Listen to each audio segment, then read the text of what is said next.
Over the years, there have been some people who were able to get into the coveted 3 Commas Club, but sadly, they couldn't retain their membership. You might think that once a person becomes a billionaire, the person can never go broke ever again. Sadly, that is not the case, because although it might seem impossible, it is not unheard of. There are billionaires who ruin their own careers either because of a failing economy, illegal activities, or bad financial decisions. So join us as we explore the lives of billionaires who lost it all, and if you want to be a billionaire, then this video is for you so you could avoid the mistake they also made. Patricia Klug. One of these billionaires was Patricia Klug. Patricia Klug was a woman who lived during the heights of high society, and she was the epitome of life. But that was until she lost it during the house marketing crisis in 2008. She was an heiress and model when she met her second husband, John W. Klug. At that time, John Klug was worth $5 billion and was ranked by Forbes as the richest man in the United States. You see, Patricia got married to John in 1981, but sadly, the marriage crashed after 9 years. The couple divorced, and Patricia Klug received a very hefty settlement to the tune of $1 million a year. Aside from that, Patricia received the couple's beautiful Albemarle estate that was located in the Virginian countryside. But this beautiful estate was what caused Patricia's downfall. It all started with Patricia having the bright idea to turn her property into a profitable business. So she decided to open the Klug Estate Winery and Vineyard with her then third husband, William Bill Moses. At first, the winery was a success, as the estate wine was a favorite at many high society events. The wine even graced Chelsea Clinton's wedding. But sadly, not all good things last forever, because Patricia started to make a series of poor investments. One of them was that she poured her money into her estate right before the house market crashed, causing Klug to lose it all. In 2011, the Albemarle winery was bought by Donald Trump for less than what it was worth after it was seized by the Bank of America. Klug made one final attempt to save herself from bankruptcy by selling her jewelry and luxurious items, but sadly, it didn't work, and she filed for bankruptcy in June 2011. What a fall from grace, but if Patricia's story is bad, then wait till you hear about this next billionaire. Eike Batista. This man once had the dream of becoming the world's richest man. Sadly, that was all it ever was, a dream. It all came crashing down for him when his once profitable oil well, OGX, went bankrupt in 2013. You see, Eike Batista was known for 2 things: his incredible wealth and his equally lavish lifestyle, which somehow made him an inspiration to younger Brazilians. Although Eike Batista did not become the world's richest man, he came close. In 2012, Batista was worth $30 billion, which made him the richest man in Brazil and 7th richest in the world.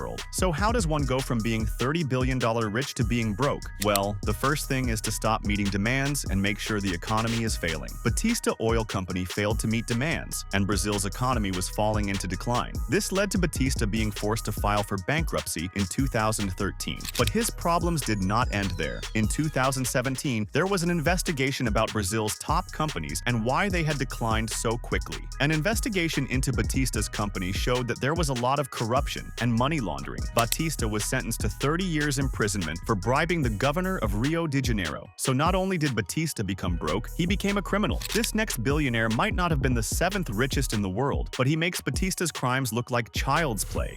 Alan Stanford.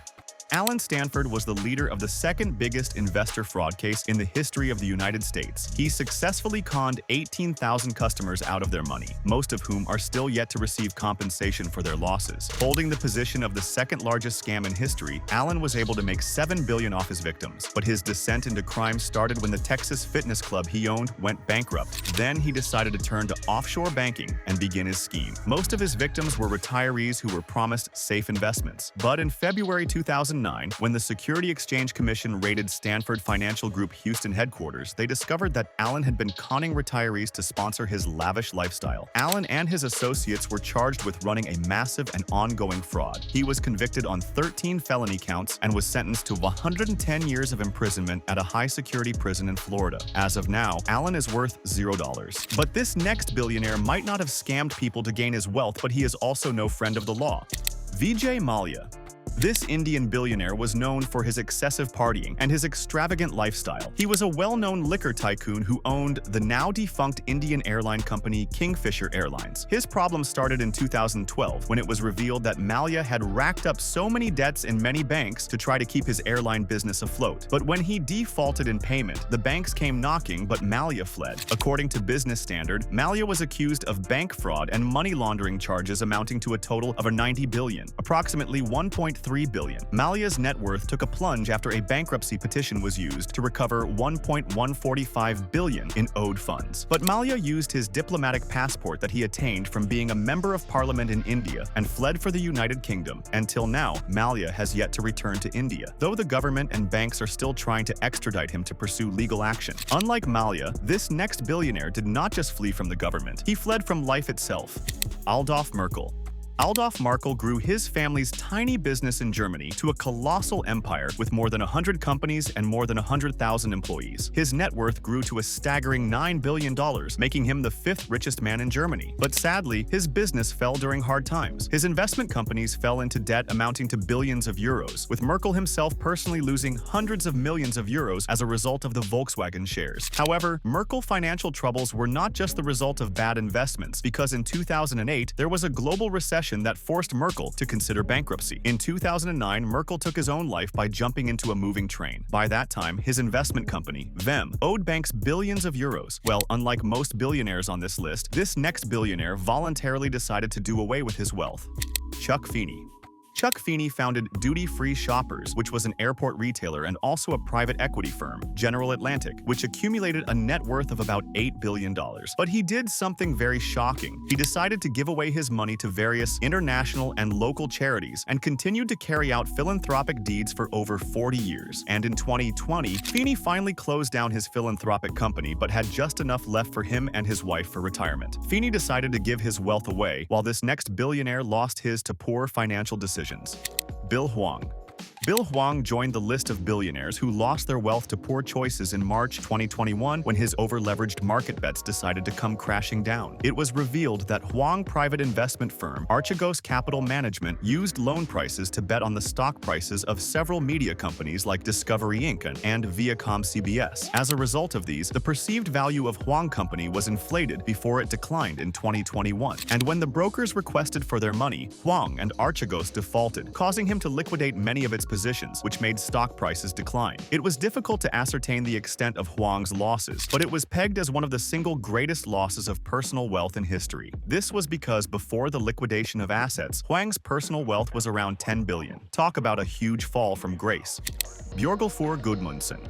Björgulfur Gudmundsson and his son were major shareholders in one of Iceland's second-largest banks. So how do you go from being a shareholder in the country's second-largest bank to losing all your money? This Icelandic tycoon made the majority of his fortune in the brewing industry, and he also served as the owner of the UK football team West Ham. But sadly, he experienced a fall from grace because in 2009, the second richest man in Iceland filed for bankruptcy. His bankruptcy protection filing covered a staggering sum of $759 million, making it one of the largest bankruptcy filings in Icelandic history. One of the major reasons behind his fall from grace was as a result of Iceland's spiraling economy during the country's recession. And in December 2009, Forbes reviewed Gudmundsson's net worth from $1.2 billion to $0, and Iceland's second richest man became one of the poorest. Well, get ready to meet another billionaire who went from 3 commas to no commas at all.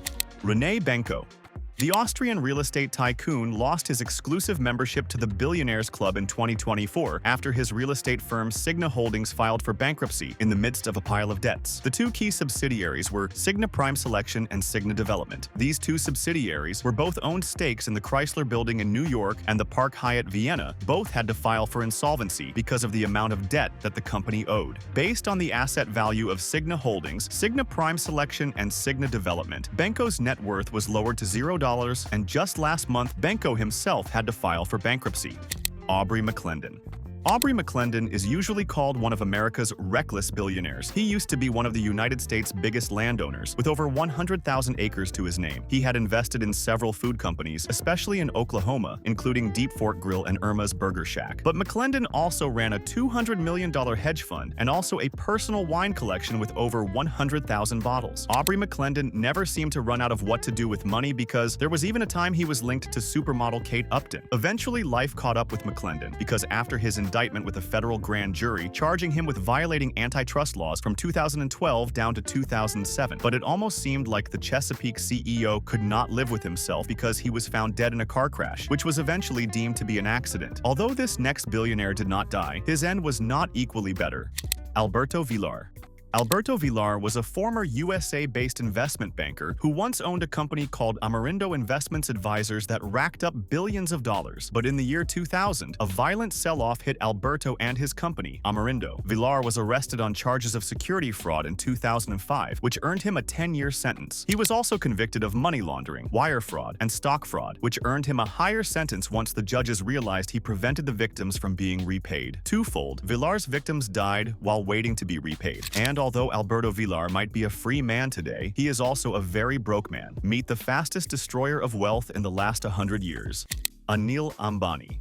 One morning, Anil Ambani woke up to hearing that his father was dead, and he realized he had a net worth of over $2 billion to call his own. Anil Ambani's father died in 2002 without a will to share his vast fortune, so a fight started between Ambani and his brother Mukesh as to who would run the family business. Eventually, their mother stepped in and ended up splitting the money among both brothers. As of 2008, Anil was the 6th richest person in the world, but by 2011, he wasn't even in the top 10 any longer. His fortunes started to decline after a lot of corruption scandals, and companies declined in their value. But Anil's troubles were far from over, because in 2011, he was also held in contempt of court for not paying the debt that his company owed to a Swedish telecommunications firm. He was eventually rescued by his brother, who made better financial decisions and was the wealthiest man in Asia. As if Anil's problems were not enough, in 2020, he was in a serious legal battle with 3 Chinese banks where he was ordered to get $100 million each. But by then, he was no longer a wealthy man. If you think Anil had a terrible end, then get ready to meet this next billionaire.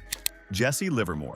An American stock trader who became famous in the 1920s and is one of the pioneers of day trading. Livermore was said to have made $1 million in a day with a short position in the panic of 1907. He then flipped to the long side, tripping his money when the market rebounded. In early 1929, he amassed a huge short position in stocks, using more than 100 stockbrokers to hide what he was doing. In the 1929 crash, he made over $1,000 million. The press called him the Great Bear of Wall Street and blamed him for causing the trash. He received numerous death threats and had to hire an armed bodyguard. At one time, he was one of the richest people in the world, but because of his unstable career, he filed for bankruptcy 3 times. By 1939, he was in debt and tried to make a living selling a technical analysis system, but he just could not live that life any longer. Because in 1940, at the age of 63, Livermore shot himself dead in the cloakroom of the Sherry Netherland Hotel in Manhattan, and sadly, at the time of the suicide, he had lost more than he ever gained. Now let's meet another billionaire who made very risky decisions.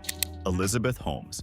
Elizabeth Holmes was once listed as the youngest self-made billionaire in the world. How did she become self-made? Well, set up a medical company. She was the founder of Theranos and owned half of the company. It was a blood testing startup that was valued at $9 billion at its peak. It was a medical equipment company that was based in Silicon Valley. It seemed like Elizabeth Holmes wanted to live a Steve Jobs fantasy because she dropped out of Stanford University after just 2 semesters and she dressed like Steve Jobs, so people viewed Theranos as a tech startup. She made outrageous demands, like insisting that the air conditioning be kept at 69 degrees in the offices, which made wearing a black turtleneck more comfortable in the warm California weather. John Carreyrou, a journalist at the Wall Street Journal, first broke the story that the whole company was an elaborate fraud back in 2015. This was after receiving a tip that the technology did not work. His interest in Theranos was triggered by the claim that Holmes had invented such a groundbreaking medical technology after just 2 semesters of chemical engineering classes. At first, Holmes denied the claims and threatened to sue, but she couldn't keep up the image for so long, because in 2018, she stepped down as CEO and was charged with criminal fraud, having misled investors and made false claims about the blood testing technology. Life-changing medical decisions were being made based upon the fabricated test results. The entire company had been built on a foundation of lies. Holmes now faces up to 20 years in prison. Sadly, Elizabeth Holmes wasn't able to live her Steve Jobs fantasy, but this next billionaire makes Holmes's fraud look like child's play.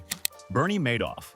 One man was able to pull off the biggest Ponzi scheme in America, a Ponzi scheme that made him billions of dollars. That man was Bernie Madoff. For many decades, Madoff portrayed the image of a self-made financial wizard whose trading skills defied market fluctuations. He attended to a developed legion of investment clients, from Florida retirees to celebrities. But his scheme was exposed in 2008. The self-made financial wizard was exposed to be a huge scam artist. Till date, it is believed to be the biggest fraud in Wall Street history. He became one of the most hated men in America that he had to wear a a bulletproof vest to court. But apart from the Ponzi scheme, Madoff built a market-making firm that at one point was worth $3 billion. By paying for order flow, Madoff pocketed about 10% of the volume of trading on the New York Exchange. This made him able to take away business from these specialist firms that dominated the big board's floor, creating what was known as a third market. At the time of his arrest, Madoff had fake account statements telling clients they had holdings worth $60 billion. But over the years, court-appointed trustees unwound the assets and recovered around $14 billion of an estimated $18 billion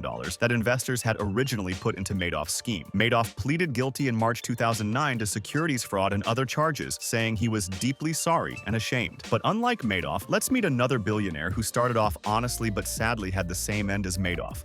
Sean Quinn. Sean Quinn's story was a real from grace to grass story. He built an international empire from nothing more than a hole he dug on his father's small farm. At the age of 14, Quinn had the bright idea to start extracting gravel, then washing and selling it to local builders. So he borrowed 100 euros, then dug a hole on his father's 23-acre farm, and he got his business rolling. He soon earned the nickname Mighty Quinn because he carved out a reputation as a plain individual, but was fearless enough to take on big monopolies and win. But he soon got bored of the gravel business, and his attention later switched to insurance, glass, plastics, and radiators with the simple formula of taking on fearsome monopolies and undercutting their prices. By 2008, he was the richest man in Ireland with a net worth of $6 billion before his business empire collapsed. In 200, right before the financial crisis, he bought a 5% stake in Anglo-Irish Bank. This was a commercial bank that was very big in property lending in Ireland. Ireland was a country that was at the peak of a huge property bubble, but when the price of Anglo fell, Quinn profits started doubling down, buying contracts for differences on Anglo shares. As the price of Anglo fell, he took an enormous loan from Anglo so that he could hold on to his position. In total, Quinn borrowed around $3 billion